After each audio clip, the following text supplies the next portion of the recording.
रूसी राष्ट्रपति Vladimir Putin की यादों में USSR union of Soviet socialist republics इसका विघटन एक ऐसी घटना है जिसे वो पलट देना चाहते हैं। और ये बात पुतिन बड़ी साफगोई और यकीन से कहते भी आए हैं। साल 2018 में पुतिन से एक पत्रकार ने पूछा कि आप अपने देश के इतिहास में किस एक घटना को पलटना पसंद करेंगे।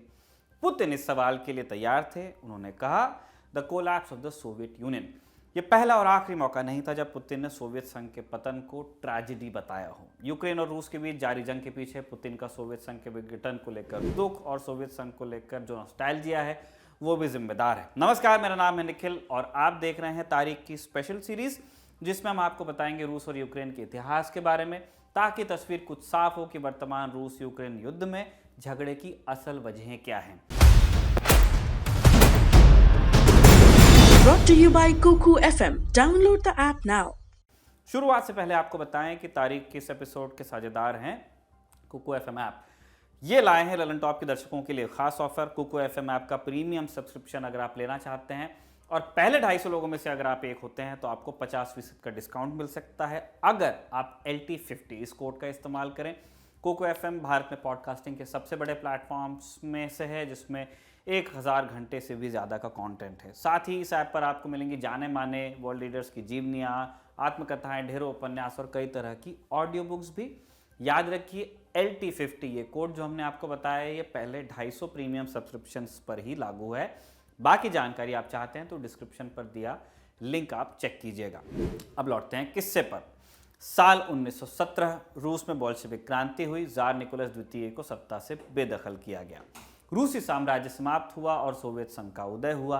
1922 में लेनिन की लीडरशिप में 15 स्टेट्स को मिलाकर आधिकारिक तौर पर यूएसएसआर की स्थापना हुई।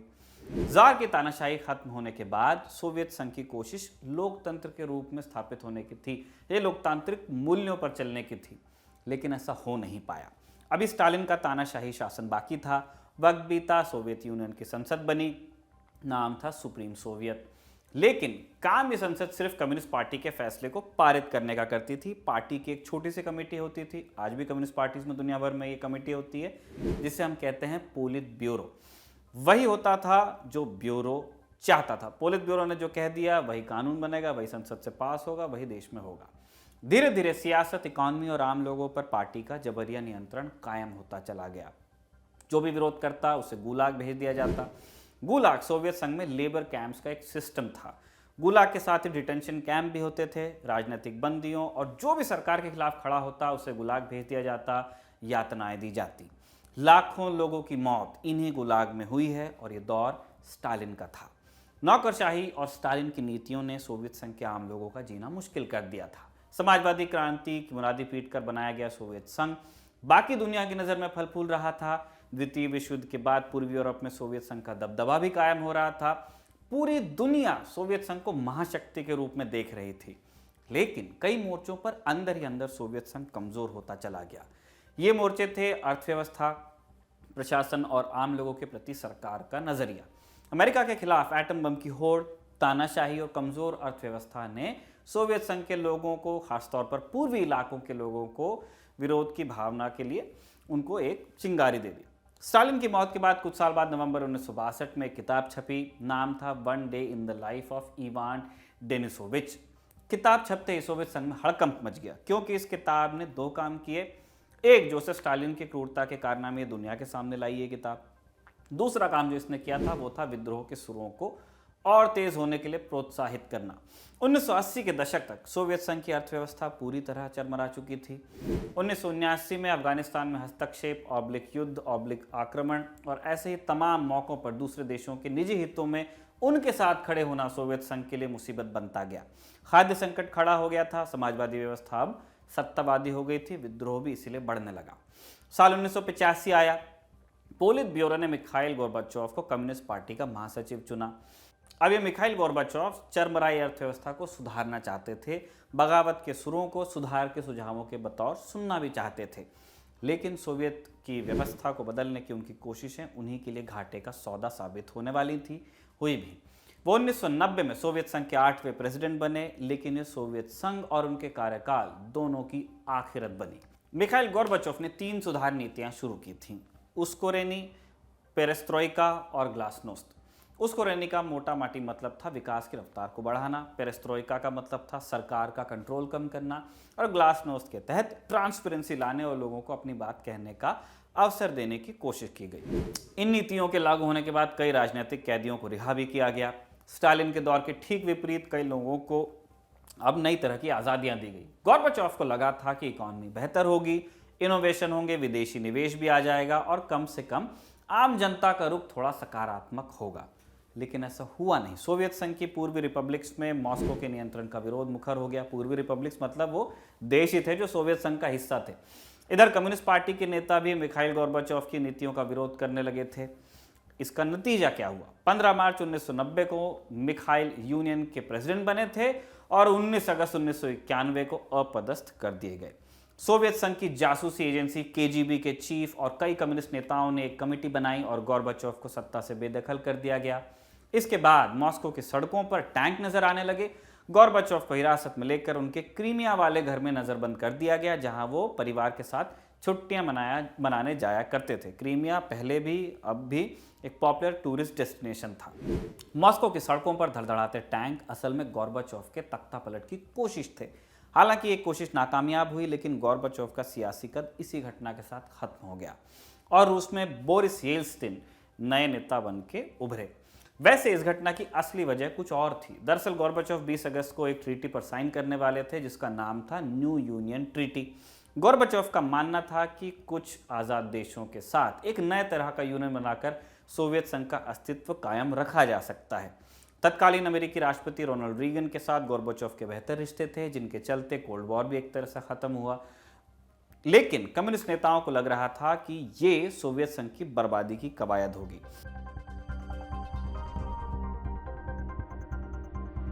न्यू यूनियन ट्रीटी में क्या था, कितने देश इसमें शामिल थे और क्या बदलने वाला था, इसे भी समझना आवश्यक है। शिकागो ट्रिब्यून की अगस्त 1991 की एक खबर के मुताबिक अगस्त 1991 में सोवियत संघ के 15 में से 9 रिपब्लिक स्टेट्स के नेताओं का एक सेशन बुलाया गया था जो पहले इस ट्रीटी पर साइन करने के लिए राजी थे। इन 9 देशों में 3 थे बेलारूस और यूक्रेन, अभी के प्लेयर्स, और बाकी 6 इस्लामिक स्टेट्स थे। जो 6 देश शुरू से ही नए संघ की अवधारणा पर राजी नहीं थे सोवियत संघ के, उनके नाम थे अर्मेनिया, जॉर्जिया, मोल्डोवा और 3 बाल्टिक स्टेट्स। कौन से? लिथुआनिया, लातविया और एस्टोनिया। ये पूर्ण आज़ादी चाहते थे। ये बाकी के जो बीच में हमने इस्लामिक स्टेट्स आपको बताया, ये स्तान्स है, सेंट्रल एशियन रिपब्लिक्स।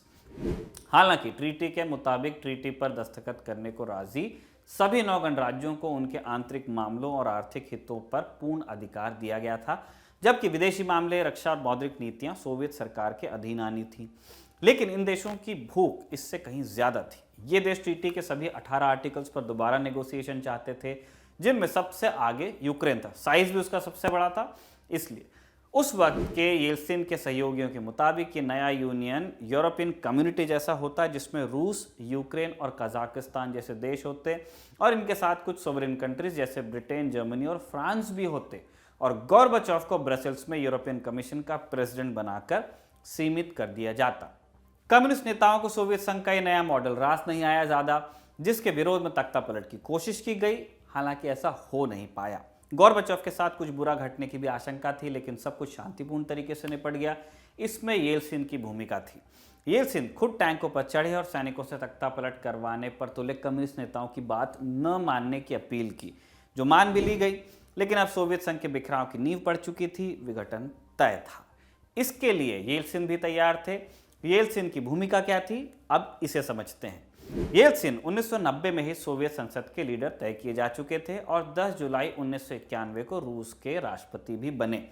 यहां आपको कंफ्यूज नहीं होना है। रूस, सोवियत रूस की बात हो रही है और उसके राष्ट्रपति का मतलब सिर्फ रूस के, सोवियत संघ के नहीं। सोवियत संघ में कई रिपब्लिक्स थी, कई देश थे रूस जैसे।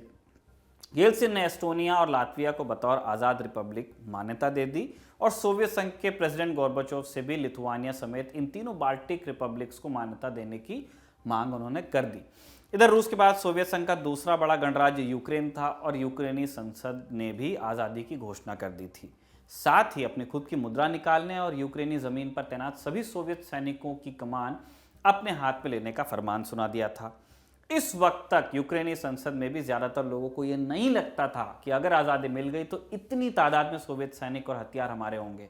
फिर ये फरमान अमल में तभी लाए जा सकते थे जब आने वाले दिसंबर की पहली तारीख यानी 1 दिसंबर 1991 को ही यूक्रेन में पहले राष्ट्रपति के चुनाव हो जाते। इन फरमानों पर तब न येल्सिन ने कुछ कहा न गोर्बाचोव ने, लेकिन अब सोवियत संघ का नक्शा बदलने लगा था। तीसरे बाल्टिक देश लिथुआनिया ने भी मार्च 1990 में अपनी आज़ादी की घोषणा की और येल्सिन और रूस के साथ संधि की। इन 3 देशों को सेकेंड वर्ल्ड वॉर की शुरुआत में स्टालिन और हिटलर के बीच हुए एक सीक्रेट पैक्ट के तहत सोवियत यूनियन में मिलाया गया था। रूस के अलावा यूक्रेन अकेला गणराज्य बचा अब, जो न्यू यूनियन ट्रीटी पर साइन न करके सोवियत विघटन की वजह बन सकता था।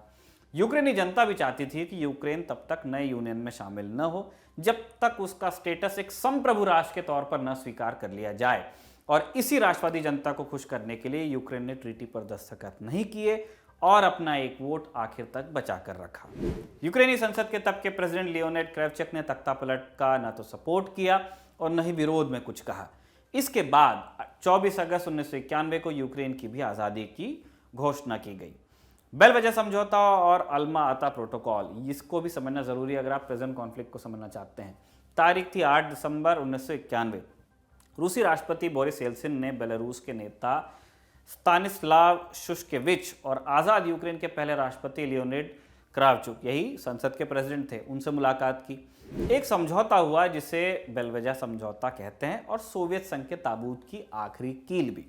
बेलवजा समझौता के मुताबिक सोवियत संघ का विघटन और इसकी जगह पर आज़ाद देशों के एक राष्ट्रमंडल यानी कॉमनवेल्थ ऑफ इंडिपेंडेंट स्टेट्स का गठन किया जाना था। इसके बाद 21 दिसंबर को बचे हुए 12 देशों में से 8 ने अल्मा मता प्रोटोकॉल पर साइन किए और इस कॉमनवेल्थ में शामिल हो गए। गोर्बाचोव को एहसास हो गया था कि सोवियत संघ और मेरा दौर अब खत्म हो रहा है। 25 दिसंबर को 85 साल के गोर्बाचोव ने क्रेमलिन से इस्तीफे का ऐलान करते हुए कहा, सोवियत संघ के राष्ट्रपति के तौर पर मैं अपना काम बंद कर रहा हूं। उसी दिन शाम करीब 7:30 बजे सोवियत संघ के लाल झंडे की जगह रूस के पहले राष्ट्रपति बोरिस येल्सिन की अगुवाई में रूसी फेडरेशन का झंडा लहरा दिया गया। दुनिया के सबसे बड़े कम्युनिस्ट देश का विघटन हो गया था और साथ ही 15 स्वतंत्र गणराज्यों का उदय हुआ था। ये देश थे Armenia, Azerbaijan, Belarus, Estonia, Georgia, Kazakhstan, Kyrgyzstan, Lithuania, Moldova, Latvia, Tajikistan, Turkmenistan, Uzbekistan. जितने भी स्थान हैं इन्हीं को हमने स्तान्स कहा था। रूस और यूक्रेन। गोर्बाचोव ने तब बीबीसी से बात करते हुए कहा था कि मेरी पीठ पीछे धोखा हुआ मेरे साथ और वो लोग सिगरेट जलाने के लिए पूरा घर जला रहे थे। उन्हें सिर्फ सत्ता चाहिए थी, वो लोकतांत्रिक तरीके से ऐसा नहीं कर सकते थे, इसीलिए उन्होंने विद्रोह किया। लोग बटे थे, संघर्ष की स्थिति थी, हथियारों की बाढ़ आ गई थी, इनमें न्यूक्लियर वेपन्स भी थे। हम एक गृह युद्ध की तरफ बढ़ रहे थे, बहुत बर्बादी होती। मैं सत्ता में बने रहने के लिए सब कुछ होते हुए नहीं देख सकता था, इसीलिए इस्तीफा ही मेरी जीत थी।